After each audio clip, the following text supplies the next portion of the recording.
Setiap negara pasti memiliki pasukan elitnya masing-masing. Mereka akan berada di garda terdepan dalam menjaga kedaulatan bangsa termasuk Indonesia.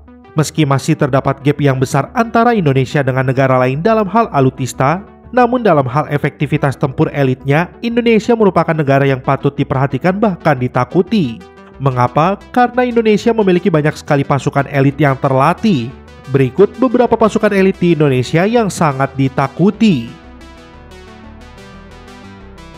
Pasukan elit si perenang paling handal, Batalion Intai Amfibi Yontai VIP. Satuan elit yang pertama adalah Batalion Pengintai Amfibi atau biasa disingkat Yontai VIP. Yontai VIP merupakan satuan elit di lingkungan Resimen Marinir. Sebelumnya Yontai VIP juga dikenal sebagai bekas Komando Pengintai Amfibi atau KIPAM. Untuk menjadi anggota unit elit ini, seleksi calon anggota sangat ketat. Mereka menjalani tes fisik, kesehatan, psikologis, dan juga harus memiliki masa kerja aktif 2 tahun. Dan jenis pelatihan yang sangat dianjurkan oleh pasukan ini adalah berenang. Ya rupanya kata amfibi mengingatkan kita pada spesies katak yang bisa hidup di darat maupun di air. Hal tersebut yang harus dimiliki oleh pasukan Yontai VIP. Mereka harus memiliki kemampuan hidup di air seperti katak. Mereka akan dilatih cara berenang dengan tangan dan kaki terikat. Anggota yang dapat bertahan akan bergabung menjadi anggota Yontai VIP.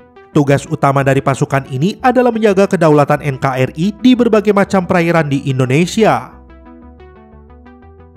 Pasukan elit Indonesia untuk menyerang di bawah laut Komando Pasukan Katak atau Kopaska. Komandan Pasukan Katak atau yang lebih dikenal dengan Kopaska merupakan pasukan elit yang mampu melakukan penyerangan bawah laut. Didirikan oleh Soekarno pada tanggal 31 Maret 1962 untuk mendukung kegiatan kampanye militer di Irian Jaya. Sebenarnya angkatan ini sudah terbentuk sejak tahun 1954, namun baru benar-benar disahkan pada tahun 1962. Dalam perkembangan pasukannya, Kopaska terbagi menjadi 2 kelompok. Angkatan pertama adalah Armada Barat yang ditempatkan di Jakarta, dan angkatan kedua adalah Armada Timur yang ditempatkan di Surabaya. Misi utama kedua armada ini adalah menyerang kapal dan pangkalan musuh. Selain itu, pasukan ini juga harus mampu menghancurkan instalasi bawah air, melakukan penyiapan untuk merebut pantai, serta operasi pendaratan dengan kekuatan amfibi. Tugasnya tidak sederhana dan pemilihan anggota tim juga sangat ketat. Tidak hanya tugas yang disebutkan di atas, Kopaska juga harus bertanggung jawab untuk menyerang musuh agar bisa melakukan ledakan di bawah air, termasuk menyabotase serangan rahasia musuh. Pasukan elit ahli menyamar tanpa jejak, Komando Pasukan Khusus atau Kopassus. Komando Pasukan Khusus atau Kopassus atau yang merupakan grup 3, Sandi Yuda adalah satuan khusus yang mempunyai spesifikasi tugas perang paling rahasia atau clandestine operation, termasuk juga kemampuan sebagai intelijen tempur dan kontra pemberontakan. Kopassus grup 3 ini dibentuk pada tanggal 24 Juli 1967 dengan markas komando ada di daerah Cijantung, Jakarta Timur. Agar menjadi tangguh, prajurit Kopassus harus melewati rangkaian seleksi dan latihan yang sangat berat. Seorang prajurit Kopassus perlu mempunyai keterampilan dasar, seperti menembak, operasi raid, serangan unit komando, perebutan cepat, teknik dan taktik tempur, serta navigasi darat dan beberapa keterampilan lainnya. Resiko jika ingin menjadi Kopassus bisa dilihat punya tugas berat, mulai dari gerak cepat di medan perang, menembak dengan tepat, pengintaian hingga kemampuan anti-teror.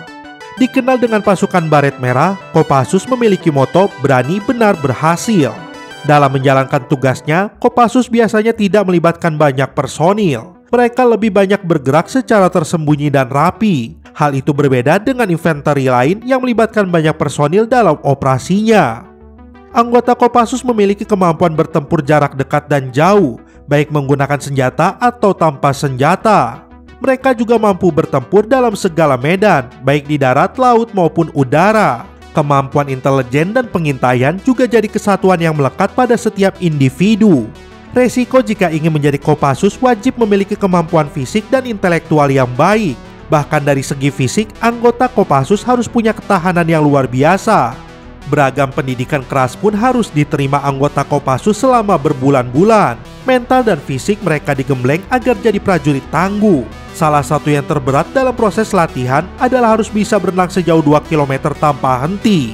mereka juga harus berenang ponco menyeberangi selat dari Cilacap ke Nusa Kambangan. Pasukan elit anti-teror bawah laut Detasemen Jala Mangkara Denjaka. Pasukan elit milik TNI AL Detasemen Jala Mangkara atau Denjaka sudah berusia 39 tahun. Denjaka resmi dibentuk sejak tahun 1982. Pertama kali dibentuk, nama yang tersemat bukanlah Denjaka, melainkan Pasukan Khusus AL atau Pasusla. Keberadaan Pasusla dibutuhkan guna menanggulangi beragam bentuk ancaman aspek laut seperti terorisme dan sabotase. Prajurit Denjaka dibekali kursus penanggulangan anti-teror aspek laut yang bermaterikan intelijen, taktik dan teknik anti-teror dan anti-sabotase. Kemudian ada dasar-dasar spesialisasi komando kelautan. Di tahap awal, mereka akan digembleng fisik dan pikirannya selama kurang lebih 6 bulan. Kemudian dilanjutkan dengan kursus dengan materi pemeliharaan kecakapan dan peningkatan kemampuan kemahiran kualifikasi Taifib dan Pasca. Di tahap ini, prajurit Denjaka turut dibekali pemeliharaan dan peningkatan kemampuan menembak, lari, dan berenang, peningkatan kemampuan bela diri, penguasaan taktis dan teknik penetrasi rahasia, darat, laut, dan udara, penguasaan taktik dan teknik untuk merebut dan menguasai instalasi di laut, kapal, pelabuhan, atau pangkalan, dan personil yang disandera. Berikut beberapa pasukan elit di Indonesia yang sangat ditakuti. Terima kasih sudah berkunjung ke channel kami. Jangan lupa klik like, share, dan subscribe.